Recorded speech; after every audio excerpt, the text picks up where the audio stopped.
Selamat siang Pak Rizky Karo-Karo, saya Yuda Pasaribu dari kelompok 6. Kali ini akan mempresentasikan poster saya mengenai ancaman pinjaman online.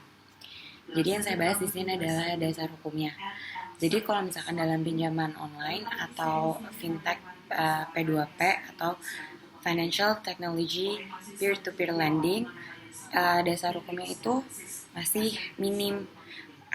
Dari UITE-nya sendiri yang ngebahas tentang pengancaman online tersebut yang berarti dilakukan di melalui media sosial mungkin itu tuh masih sedikit, tapi kebanyakan pengancaman yang diatur itu ada di dalam KUHP. Nah, tapi kalau misalnya bagi perusahaan fintech yang terbukti melakukan pelanggaran hukum, perusahaan tersebut melakukan penyebaran data pribadi nasabah. Dia itu bisa dikenakan pasal 32 Junto, pasal 48 Undang-Undang Nomor 11 Tahun 2008, Junto Undang-Undang Nomor 19 Tahun 2016 tentang informasi dan transaksi elektronik. Kemudian pengancaman perusahaan fintech terhadap nasabah ini yang masuknya ke KUHP, yaitu di pasal 368 dan pasal 29 Junto pasal 45B Undang-Undang UITE. Kemudian kalau misalkan penipuan itu dia masuk ke pasal 378 KUHP, fitnah 311 ayat 1 KUHP, pelecehan seksual melalui media elektronik pasal 27 ayat 1 Junto 45 ayat 1 UITE. Untuk perusahaan fintech yang nakal bisa dijerat pasal 55 KUHP karena terlibat dalam tindakan pidana. Kemudian apabila tindakan tersebut sampai berbentuk kekerasan fisik, pengambilan barang, maka dapat dikenakan sanksi sesuai dengan KUHP. Ada di pasal 170, 351, 368 ayat 1, 335 ayat 1 pasca putusan MK. Kemudian ada juga dibahas OJK juga mengatur ini. Jadi ada di peraturan OJK nomor 77 garing POJK titik 01 garing 2016 tentang layanan pinjam meminjam uang berbasis teknologi informasi. Kemudian juga bagi pengguna layanan peer-to-peer lending terdapat dalam peraturan Menteri Kominfo nomor 20 tahun 2016 tentang perlindungan data pribadi dalam sistem elektronik. Kemudian OJK itu mengeluarkan data-data, maksudnya menutup pinjaman online yang tidak terdaftar dalam OJK. Jadi waktu Februari 2019 OJK melalui Satgas Waspada Investasi dia itu menemukan dan kemudian memberhentikan 231 layanan penyelenggara pinjaman online, dan dari seluruh layanan tersebut OJK memastikan bahwa mereka itu tidak terdaftar dan tidak memiliki izin dari OJK. Sekian dan terima kasih. Nah, bentuk permasalahan yang akan timbul bila kita melakukan peminjaman online, terutama peminjaman online tersebut adalah ilegal, sangat beragam. Contohnya itu penagihan yang dilakukan dengan intimidatif oleh pihak penyelenggara kepada kita. Nah, banyak banget tersebar di media dan di berita bahwa pihak peminjaman online itu melakukan penagihan dengan cara memaksa, lalu memaki dan melontarkan kata-kata yang tidak enak untuk didengar atau tidak etis untuk dilontarkan. Lalu yang kedua itu penyebaran data pribadi yang tidak bertanggung jawab. Jadi pihak penyelenggara itu dapat mengakses data-data kita seperti galeri kita, lokasi kita, dan juga kontak-kontak yang berhubungan dengan kita. Nah, yang ketiga itu hal tersebut dapat berujung kepada pelecehan seksual. Nah, yang keempat, peminjaman online secara ilegal ini dapat dijadikan tempat atau wadah sebagai tindak pidana pencucian uang. Nah, sebenarnya masih banyak lagi. Contohnya itu juga yaitu pihak penyelenggara peminjaman online ilegal ini menetapkan bunga yang sangat tinggi dan biaya administrasi yang sangat tinggi, dan hal tersebut bertentangan dengan peraturan OJK dan sangat berbeda dengan pihak peminjaman online yang sudah legal ataupun sudah terdaftar di OJK. Karena yang sudah legal atau terdaftar di OJK akan menerapkan bunga dan biaya administrasi yang sangat rendah, tidak seperti yang ilegal ini. Lalu apa yang saya cari dan teman-teman saya cari bahwa aplikasi peminjaman online ilegal sewaktu-waktu dapat berubah nama tanpa ada pemberitahuan. Tetapi di dalamnya bunga si peminjam akan terus bertambah, jadi hal tersebut dapat merugikan si peminjam. Nah, penyelenggara pihak online juga, maksudnya penyelenggara peminjaman online ilegal ini dapat melakukan ancaman juga kepada pihak peminjam dan melakukan fitnah.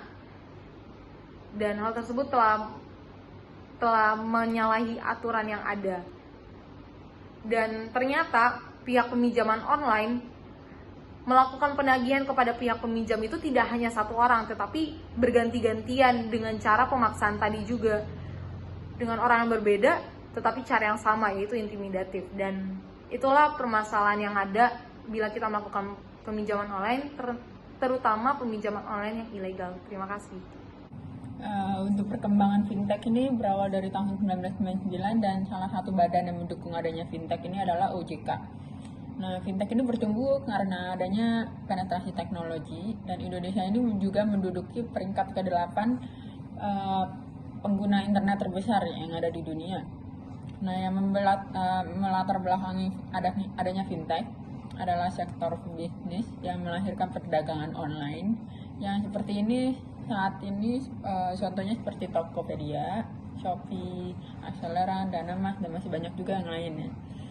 Lalu fintech atau financial technology fungsinya itu untuk dapat melakukan pembayaran tanpa adanya bayaran secara langsung dan dapat melakukan peminjaman secara mudah. Persentase fintech di Indonesia untuk jenis payment sebesar 43% dan untuk lending sebesar 7%. Dan jenis fintech ini ada dua, yaitu P2P atau peer-to-peer dan ada juga payday loan. Fintech ini merupakan jalur transaksi yang cepat dan mudah bagi manusia melalui smartphone. Konsumen yang ingin bertransaksi pastinya memilih fintech yang aman dan menguntungkan. Namun mereka itu nggak tahu kalau misalnya fintech ini harus lolos regulatory sandbox atau RS.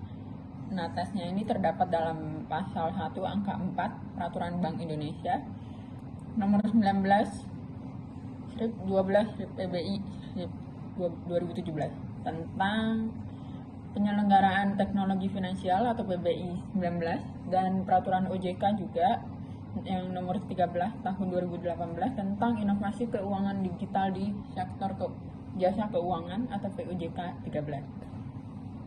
Dalam pasal 1 angka 4 PUJK 13 ini, regulatory sandbox adalah mekanisme pengujian yang dilakukan oleh otoritas jasa keuangan untuk menilai keandalan proses bisnis, model bisnis, instrumen keuangan, dan tata kelola penyelenggara. Tujuan dari ruang uji coba ini tidak lain untuk memastikan layanan fintech yang diberikan itu aman untuk masyarakat. Nah, dari percatatan di OJK pertanggal 20 Desember 2019 telah terdaftar dan berizin sebanyak 164 perusahaan, sedangkan fintech yang ilegal atau tidak tercatat melalui OJK sebanyak 7.000 fintech ilegal tersebut. Untuk poster ada di sini, dapat dilihat dari introduction, lalu dasar hukum, permasalahan, dan solusi. Ini poster kami, guys. Kasih. Nah, untuk solusinya ada dua. Yang pertama itu baca dengan teliti syarat dan ketentuan yang tertib pada aplikasi fintech, terutama adalah pinjaman online, peer-to-peer lending. Nah, agar tidak disalahgunakan oleh pihak fintech dan terhindar dari segala ancaman. Kedua, cari tahu mengenai pinjaman online yang akan digunakan dan pastikan tercatat di OJK dengan melihatnya melalui website OJK. Nah, jika sudah menjadi korban, ada beberapa hal yang dapat kita lakukan. Pertama itu, mengadu melalui saluran lapor, yaitu layanan aspirasi dan pengaduan online rakyat. Akan langsung disalurkan kepada Kementerian PANRB. Kedua, dapat disampaikan melalui surat, call center, ataupun email kepada OJK. Ketiga, dapat melaporkannya melalui asosiasi fintech di posko pengaduan layanan peer-to-peer lending melalui website, email, ataupun call center. Nah, yang terakhir adalah pengguna juga dapat melaporkan ke polisi dengan mengumpulkan semua bukti yang ada, seperti contohnya ancaman penipuan, pelecehan, penyebaran data pribadi, dan sebagainya, dengan membuat laporan polisi sesuai dengan KUHP pasal 108 ayat 1 yang berbunyi, setiap orang yang mengalami atau melihat, menyaksikan atau menjadi korban peristiwa yang merupakan tindak pidana berhak untuk mengajukan laporan atau pengaduan kepada penyelidik dan atau penyidik baik lisan maupun tertulis. Nah, dalam ayat 6 juga berbunyi, setelah menerima laporan atau pengaduan, penyelidik atau penyidik harus memberikan surat tanda penerima laporan atau pengaduan kepada yang bersangkutan. Nah, jadi itu adalah beberapa solusi untuk pengguna yang sudah terjerumus atau menjadi korban fintech ilegal. Sekian dan terima kasih dari kelompok kami.